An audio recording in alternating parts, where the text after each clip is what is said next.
Hello, I'm Jackie Lucky, your financial planning maestro. This series of podcasts is aimed at financial planning professionals and also those who are looking to enter the financial planning profession. We will be talking during the podcast about all things Certified Financial Planner certification related, talking to other CFPs around the world, and also we will be dropping in on some new entrants who've just entered the financial planning profession, and we'll be checking up along the way on a regular basis with them to see how they're getting on. I hope you enjoy today's podcast. Hello and welcome. I'm Jackie Lucky, your financial planning maestro. And today I am joined by a very special person who's recently passed his Certified Financial Planner license. And we are going to talk about his journey along the way, all the ups and downs, and he's going to share a number of tips with you during today's interview. I'd like to introduce you to Kyle Glowacki. Hello, Kyle. Hi, how are you? I'm very well, thank you. How are you? Very good, thanks. Welcome to the show, and thanks again for agreeing to be interviewed. We're here to talk about your journey to becoming a certified financial planner in the UK, and the firm that you work with, Cavendish Ware. They're doing financial planning, or is this financial advice with broadening into financial planning at the moment? No, we do financial planning. We've always been a financial planning-led firm, and then investment management comes second. So, yeah, that's one of the reasons why I joined Cavendish Ware. Right, okay. Right, well, we're going to talk about that during the interview, aren't we? So, but before we get into where you are now and what you've been up to over the last 12 months or so, I'd like to start at the very beginning and just give us a quick potted history about how you got into the financial planning profession. So I first got into financial planning. It was my final year of university, which was 2011. Feels a very long time ago. I could do an internship at any company that I wanted to. I had a friend that was working at Liberty Life, which is a big financial planning corporate in South Africa. And he was able to get me into the internship there for 6 months. And I got to sit with him in various meetings, and he mainly did protection planning. I just found it interesting, all the questions that he'd be asking all his clients. And it was genuine questions about, caring for someone and trying to look after their families, should anything bad happen to them. And I just found it fascinating, a job where you can add real value and get paid for it. So that sparked my interest in financial planning at the time. Wow. And because South Africa also has the CFP as well, was that kind of not on your radar, a bit too early for you at that time, I guess? A bit too early at that time. So I was still in university where I did my degree in business management and marketing. So once I graduated, I went and worked for Old Mutual. I was there for just short of a year, and then I got into a graduate program with Barclays Africa, which is ABSA Bank in South Africa. They started something called the ABSA Advisor Academy, where they put you in quite a comprehensive training program for 12 months. And once you complete that 12 months, they put you into a branch. You're working for the bank. But at the same time, that's where I started my original CFP journey through the University of Free State and the Financial Planning Institute. Wow. And so how did you come to be in the UK? How did you get over was it job related to get over from South Africa to the UK? No. So at the time, me and my wife had just got married, and we thought, let's go on an adventure. And the UK was the obvious place. Jade was also working for Barclays Africa, so she was actually able to get an internal transfer. So we chose the UK. I had a British passport because my mum was born in Manchester. All my friends had moved here before me. So they thought, let's go there. We've got a great support base already. So it was quite an easy move in the end. And originally when I got to the UK, I thought I was actually going to recreate myself. I'm not going to get into financial planning. I want to do something new. But after a couple of months, I fell back into it. Yes. And then how did you get in, obviously from the big corporates, having, as quite a lot of us did, start off at big insurance firms, learning some of the detail, getting the interest. What made you want to, pursue that career in financial planning, perhaps with a smaller firm? Oh, it's a really good question. I remember guessing here and having my first meeting with the recruiter. And he looked at my CV and he said, the only thing I have going for me at the moment is my accent. And I can't remember if that was a compliment or he's giving me a hard time, but basically my experience and my qualifications back home didn't really mean anything, coming to a new country. And although I had the CFP designation, I thought, this is something I can just go anywhere in the world with. But it's not as simple as that. I basically had to start from scratch from the very beginning. So initially, I started working for an SJP partner practice, and I literally had to start from the beginning. So I couldn't be a financial advisor from where I left off in South Africa. I had to start off it was a hybrid role because it was quite a small partner practice. So it was a client support and paraplanner role. And after 18 months of being there, I started my CFP journey through the CISI during that time. So doing my level 4 qualification. And once I passed that, I was able to apply for the cross-border designation transfer or something like that. Yep. And that allowed me to carry over the designation at the time.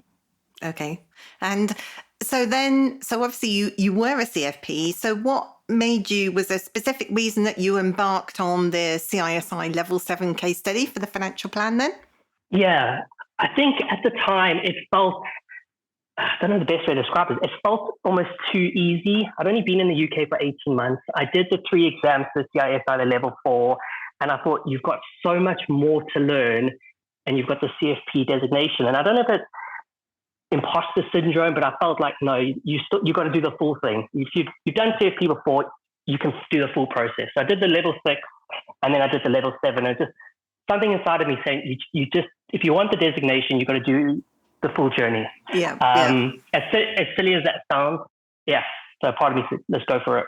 And I guess, in a way, in order to be a practicing certified financial planner, you do need that kind of level 6 amount of technical knowledge, don't you?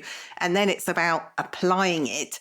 And, all the different tax nuances between the two countries. And, there might be differences that, you would have to apply your existing knowledge in a different way. So I guess it kind of makes sense from a personal perspective to, I guess, make sure that you've kind of rubber stamped it and make, for your own peace of mind that you definitely know, what you're doing.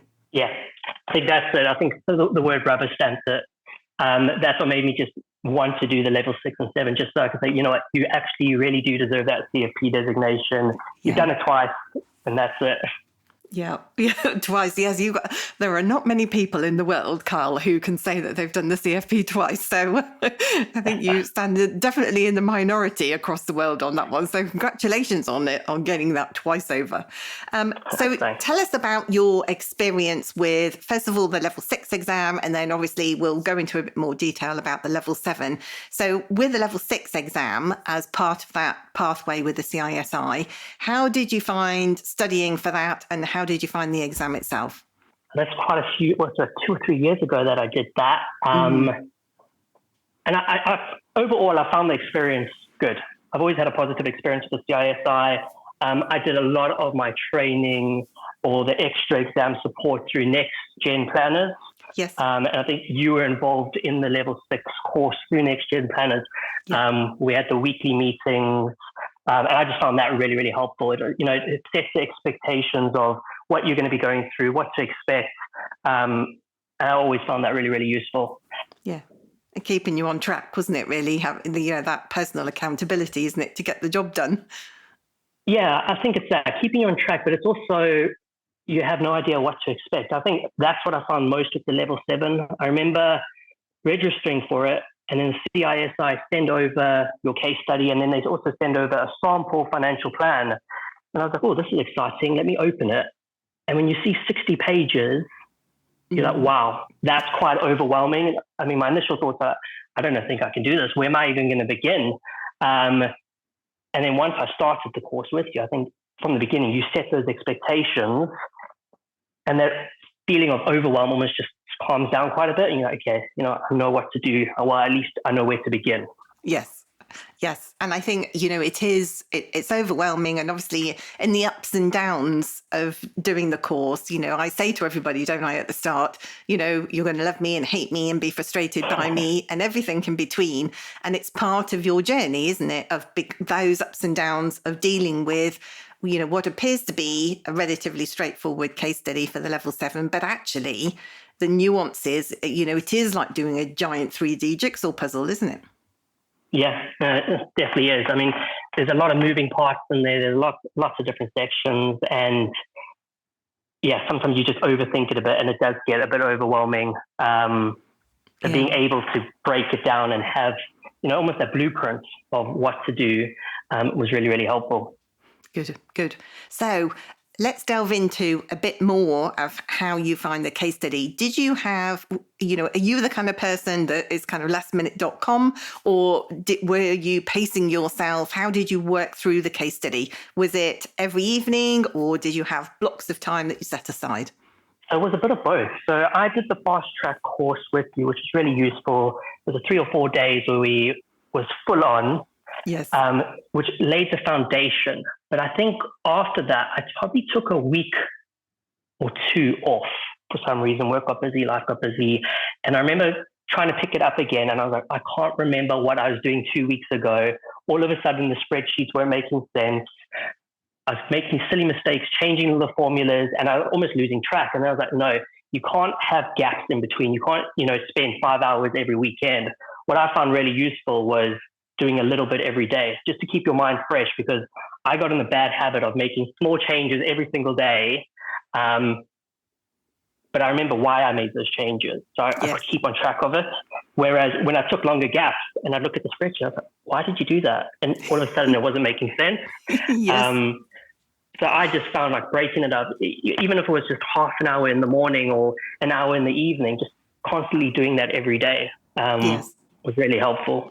And I guess kind of mini targets, like you say, it's how everybody is, everybody's different, and keeping it fresh in your mind so you can remember why you were doing what you're doing. So when you leave off the second time, you think, right, I know where I am for when I come back again, and I know what I've got to do next, don't you? Whereas, like you say, if you leave it for 5 days and then you kind of go, what was I going to do?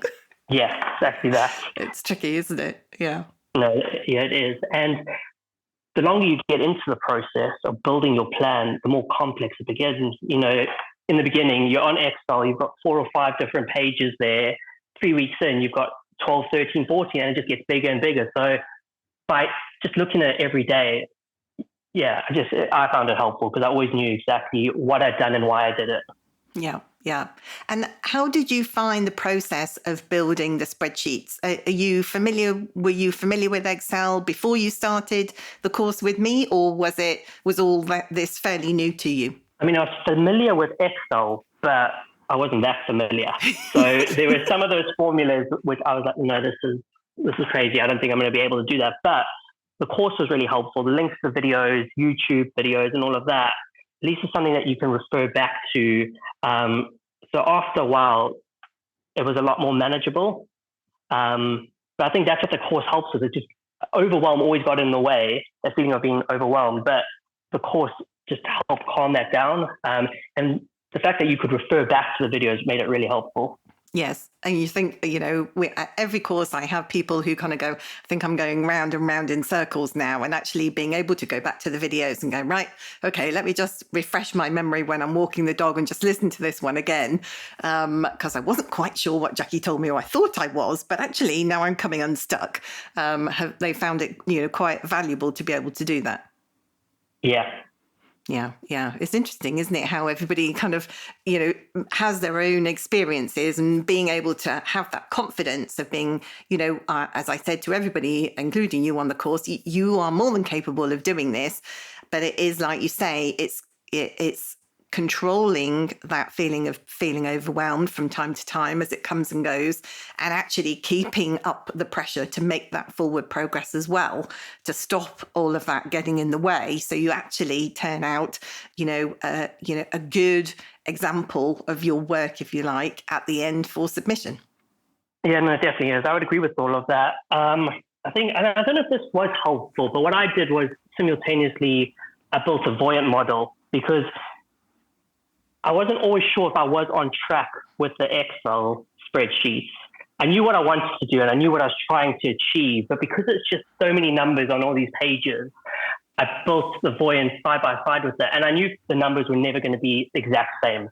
But as long as I was kind of on track and both models were moving in a similar direction, I was like, that gave me a lot more peace and comfort. Like, okay, your numbers might not be 100% perfect, but what you're trying to do here is on the right track. Yes. Just kind of giving you a sense check along the way then. That's exactly it, sense check. Yeah, excellent. And so when you went through the case study, were there any particular bits that you found more tricky than others? Not really. I think the beginning, when you're building in all the assumptions and your initial formulas, I think that was the trickiest. But I think once you get that out the way, then you set a solid foundation to start building the rest of the spreadsheet. So I think it's that initial page of all the different assumptions. That was probably the trickiest. And then when you start fiddling around with the assumptions, remembering why you did it. But I got in the habit of, when I was going to be playing around with the formulas and assumptions, of saving another copy. So if I was going to be trialing something, I would save a copy and then play around with it on the copied version. And if that worked, then that would become the new master base plan. Yes. Otherwise, you can easally lose track of what you've done.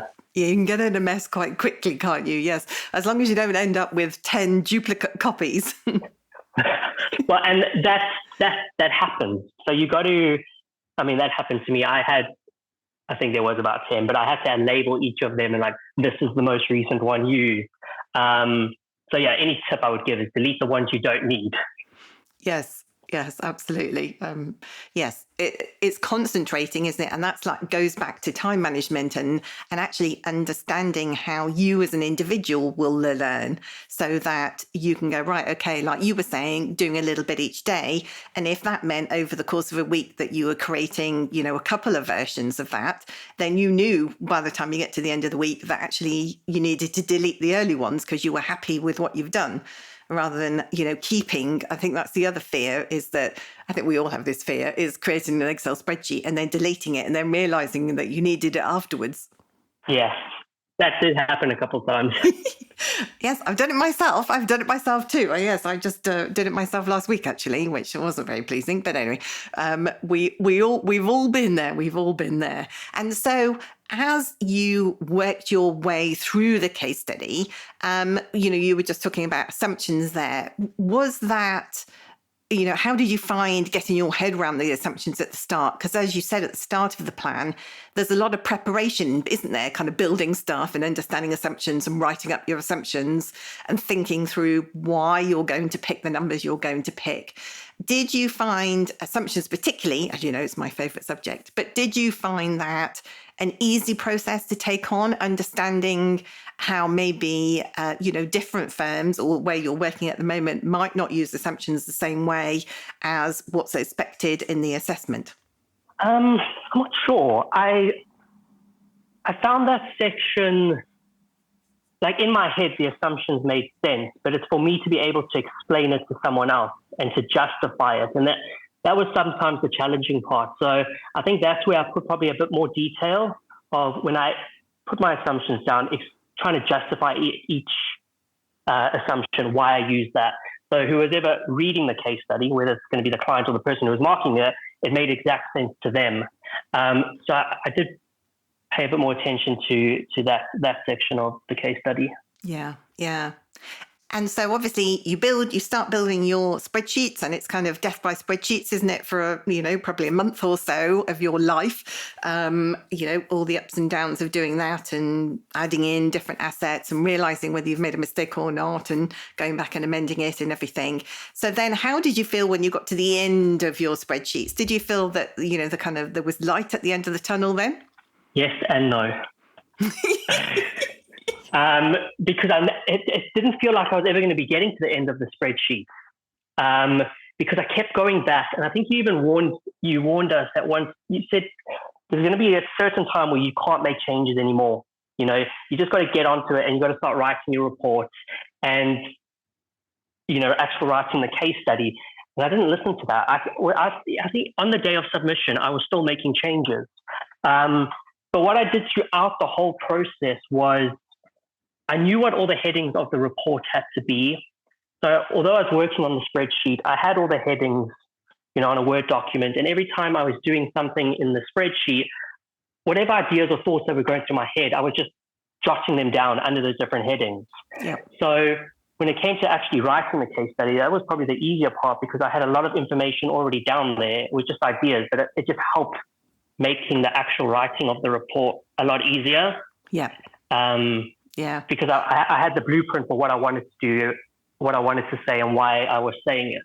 Yes. And I think also along the way, you pick up the anomalies and nuances of the case study about why the client said, I hate paying tax or whatever it is, that you can jot that down. Well, I'm doing this because this is what you've said. So it's kind of out of your head as well, isn't it? You're not trying to remember everything all at the same time.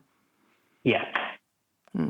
Yes, I think I always, recommend having somewhere. I say quite a lot to a lot of people is to have two lists of, pop in those subheadings as we suggested with the write-up in the section of the course, and just keep popping in thoughts, things that I need to reiterate to a client, assumptions that I've made because of what they've said, and then, questions to ask Jackie, questions to ask other people in the group with you, questions to pop on, the community chat, so that you can start to clear up those issues as they're arising rather than, bottling them all up, for a week or so until you can get some answers. So moving on then, how did you find the whole process? Did it take you a long time to get everything finished? Yeah, I think it did. I mean, we did 10 weeks to do it. And that 10 weeks I thought was a lot of time. And in the end, it goes really, really quick. And I think by doing a little bit every day, that kept me on track. But even at the end of 10 weeks, the day before, even on the day, I was still rushing to get it all done. It all worked out in the end, but I don't think I don't think you can take time for granted unless you're one of those people that can go spend a whole weekend doing 8 hours at a time. But I just find if you did that, the gaps in between, you would lose track. There was also that element of, keeping up the pressure, isn't it? Because you run out of steam towards the end, and I say to everybody, as they are in part way through the process, are you fed up of your clients yet? Do you want to throw the case study in the bin? And the answer is normally yes and yes, but particularly by the time you get past the retirement, into the protection, and certainly in the estate planning that I normally recommend you do as the final piece, people are absolutely sick of their clients. Was the same sort of feelings going on in your head as well? Yeah, definitely. I mean, there's a few moments where I was like, I've had enough. Yeah, I'm done. I couldn't be bothered. But then a lot of hard work went into it from the beginning, and I thought, you just have to finish, And I think one thing to always remember is you're never going to feel 100% in control of it. A lot of the time, you feel like you're not on track, but it's funny, and you did mention this, towards the end, all of it seems to just come together. And that's normally right at the end, where it's like you've got your 60 pages and you start feeling a lot more positive about it. I mean, I was over 60 pages at one stage, so I was writing too much. And I actually had to go back and cut down a lot of the sections. But for most of the time, I didn't feel on track until those last couple of days. I'm like, okay, it feels like it's coming together. It feels like a proper financial plan. I wasn't feeling confident, but I was like, you're getting somewhere with it. Yes, yeah. And in its entirety, for your first submission, do you have a feel of how long it took you, all of those hours? I mean, I guess if you add up all those half hours and 1 hours here, there and everywhere, it's mounted up to quite a substantial amount of time. Yeah, so I think the text or the guide says it's going to take about 200 hours. And I wouldn't be surprised if it was close to that. Because, if you're putting in a couple hours every day, that does add up. And then on the weekends, you end up putting in a couple more. But I remember there were some nights I'd spend maybe 2.5 hours, and it would go really quickly. It'd feel like I've been working on it for 30 minutes. And it was probably only 5 minutes worth of work within the case study.